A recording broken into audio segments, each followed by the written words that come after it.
Sekarang sudah 2023 dan kita telah masuk ke sebuah era baru, era di mana anime-anime bagus mulai bermunculan dan kebagian season lanjutan.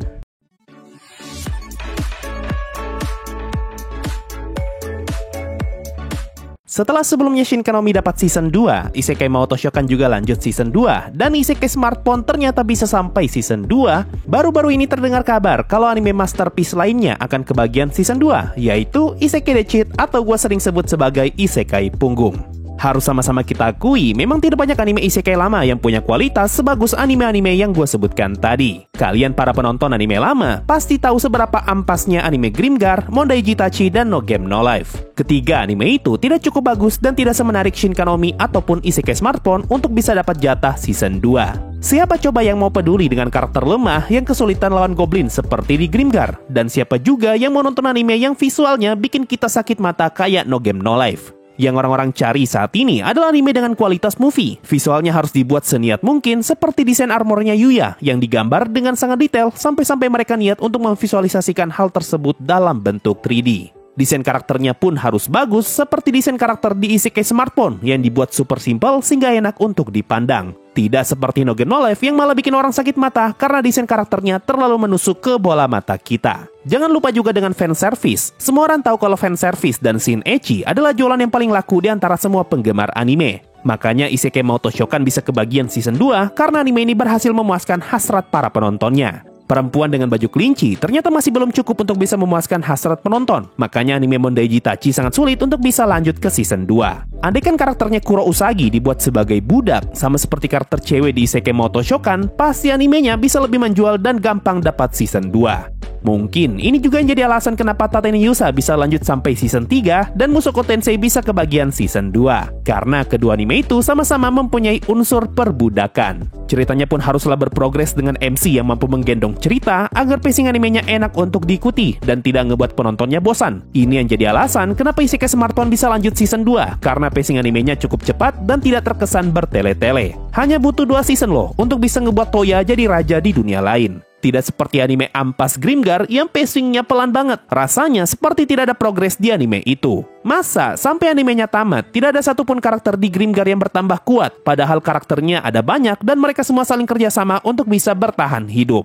Coba lihat Shinkanomi, masa semua karakter di anime Grimgar kalah dengan Seiichi yang hanya butuh 1 episode untuk bisa jadi super kuat. Berkat hal tersebut, ceritanya Shinkanomi pun dapat berjalan dengan mulus. Dan hasilnya, saat ini Seiichi sudah bisa ngalahin penjahat cuma dengan modal joget doang. Dari semua penjelasan tadi, tentu masuk akal kalau anime sehebat Isekai The Cheat bisa dapat season 2. Karena siapa coba yang tidak suka ngeliat karakter MC super kuat tapi sifatnya masih membumi. Seperti yang kita lihat di season 1, Yuya awalnya adalah karakter pria gemuk buruk rupa yang sering banget dibully oleh orang lain. Tapi setelah menemukan pintu ke dunia lain, penampilan Yuya pun berubah menjadi pria tampan yang disukai banyak orang. Karena sebelumnya Yuya sering banget dibully, dia pun mempunyai sifat yang rendah hati, sehingga ketika Yuya menjadi tampan, sifat itu masih terbawa dan ngebuat dia menjadi karakter pria yang ideal. Mirip-mirip seperti Mahiru dari Otonari no Tenshi, di mana Mahiru digambarkan sebagai karakter cewek ideal serba bisa, berwajah cantik dan juga berhati baik. Yuya pun begitu karena dia yang sekarang telah berubah menjadi pribadi yang sangat bisa diandalkan, mempunyai wajah yang super tampan dan juga berhati baik. Jadi tidak heran kenapa Otonari no Tenshi bisa dapat season 2 sama seperti Isekai The Cheat yang juga bakal dapat season 2.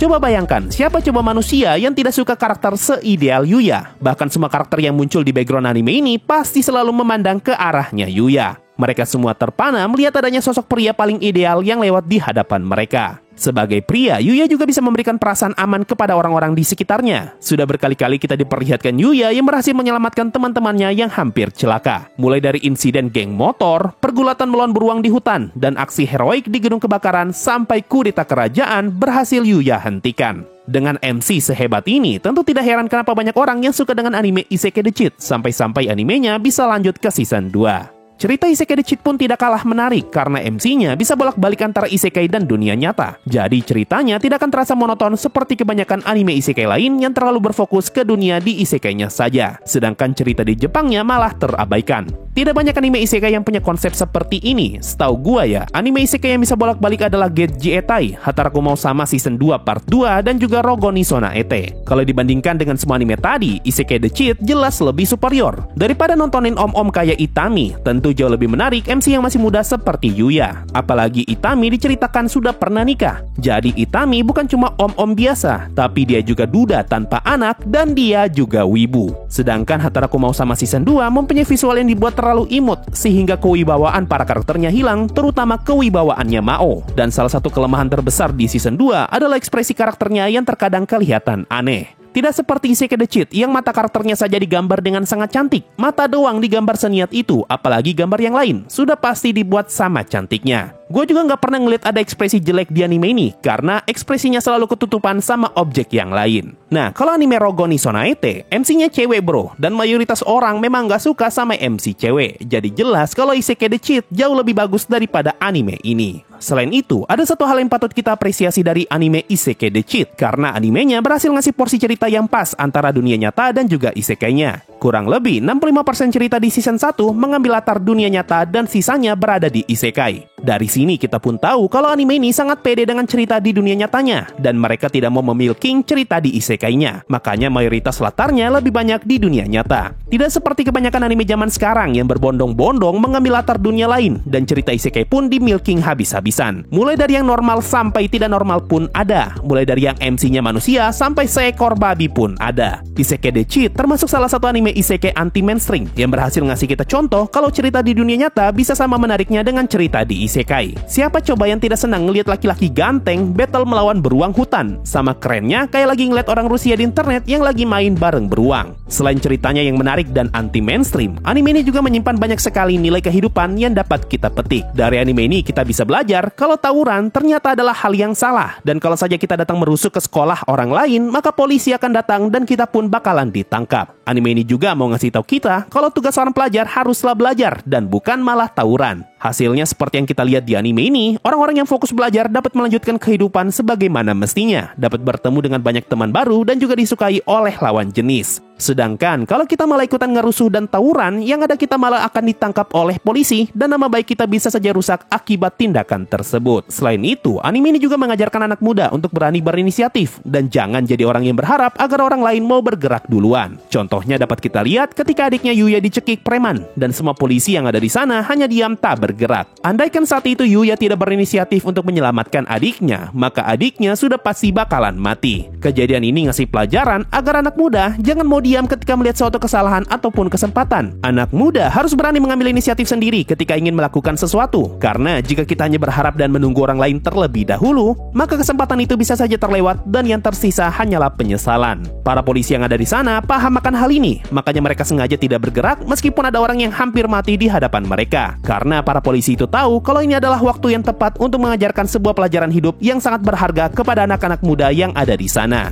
Bukan cuma nilai kehidupan, bahkan anime ini juga mengajari kita ilmu bela diri. Hal ini bisa kita lihat dari pertarungan Yuya melawan preman yang naik motor. Pertarungan mereka mengajarkan kita kalau bertarung sambil naik motor adalah sebuah kebodohan. Makanya preman itu bisa kalah dan akhirnya ditangkap polisi. Inilah yang jadi alasan kenapa tidak pernah ada turnamen bela diri cabang sepeda motor. Karena ternyata motor bukanlah senjata yang efektif untuk digunakan dalam pertarungan. Kalau saja gue tidak pernah nonton anime ini, maka gue mungkin tidak akan pernah tahu informasi sepenting ini. Ngomongin soal visual, Isekai The Cheat jadi salah satu anime dengan visual paling bagus. Coba perhatikan desain karakternya, terutama karakter ceweknya, abaikan yang laki-laki. Mereka semua terlihat sangat cantik dengan mata yang terlihat indah, bahkan tidak kalah indah dengan gambar mata di anime Oshinoko. Animenya pun enak dipandang berkat gambarnya yang tajam dan juga jernih, tidak seperti anime Mushoku Tensei dan Raeliana yang kelihatan buram. Jadi jelas kalau visual Isekai The Cheat sudah pasti lebih bagus daripada Mushoku Tensei. Scene pertarungannya juga keren banget, bahkan mereka sampai menggunakan gambar 3D untuk membuat scene pertarungan yang terlihat mulus. Yang ngebuat anime ini tahu kalau anime bagus haruslah ditutup dengan scene yang juga bagus, agar dapat meninggalkan kesan yang mendalam bagi para penontonnya. gambarnya. Inilah yang jadi alasan kenapa scene battle di episode terakhir sebagian besar dibuat dengan gambar 3D. Hasilnya, kita pun mendapatkan scene pertarungan super keren yang digambar dengan menggunakan perpaduan antara 2D dan juga 3D. Dan terakhir, kalau kita ngomongin visual, ada satu hal di anime ini yang lebih luar biasa daripada sekedar gambar cantik ataupun scene pertarungan 3D. Dan hal tersebut yang ngebuat gua menyebut anime ini sebagai anime isekai punggung.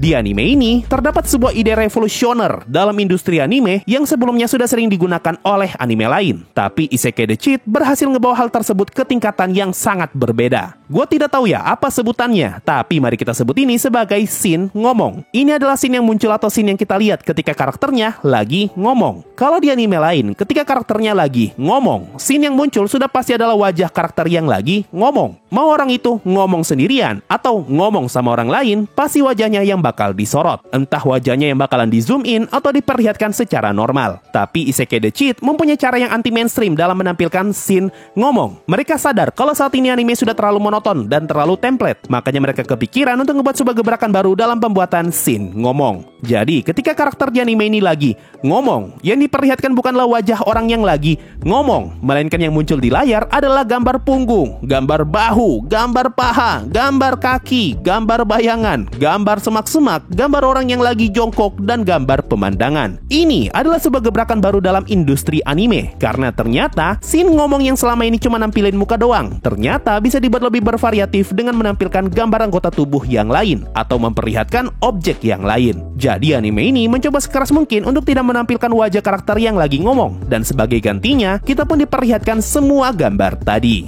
Ini adalah pencapaian yang bahkan tidak pernah terfikirkan oleh orang yang ngebuat anime sebagus X-Arms. Dengan semua penjelasan tadi, tentu tidak heran kenapa anime Isekai The Cheat bisa dapat jatah season 2. Sudah visual animenya bagus, animenya revolusioner, penuh dengan nilai kehidupan, MC-nya sempurna, dan ceritanya sangat menarik. Sekarang, kita hanya perlu menunggu sampai Shinkan no Mi dapat season 3, Isekai Motoshokan dapat season 3, Isekai Smartphone lanjut season 3, dan Isekai Cheat Magician juga lanjut season 2. Makin lama makin banyak anime yang patut untuk kita tunggu. Ngapain coba nungguin Overlord season 5, ReZero season 3, Konosuba season 3, Yojo Senki season 2, Gate season 3, dan Tensura season 3? Semua anime itu tidak ada apa-apanya dengan semua anime bagus yang gua sebutkan tadi. Mungkin itu saja untuk video kali ini. Makasih semuanya sudah mendengarkan sampai titik ini. Sampai jumpa di video memasak yang lain, dan bye-bye. Kayaknya ya, kalau sudah kebanyakan anime masterpiece kayak gini, suatu saat gue bakal bikin list deh anime isekai paling busuk, dari yang paling busuk sampai yang paling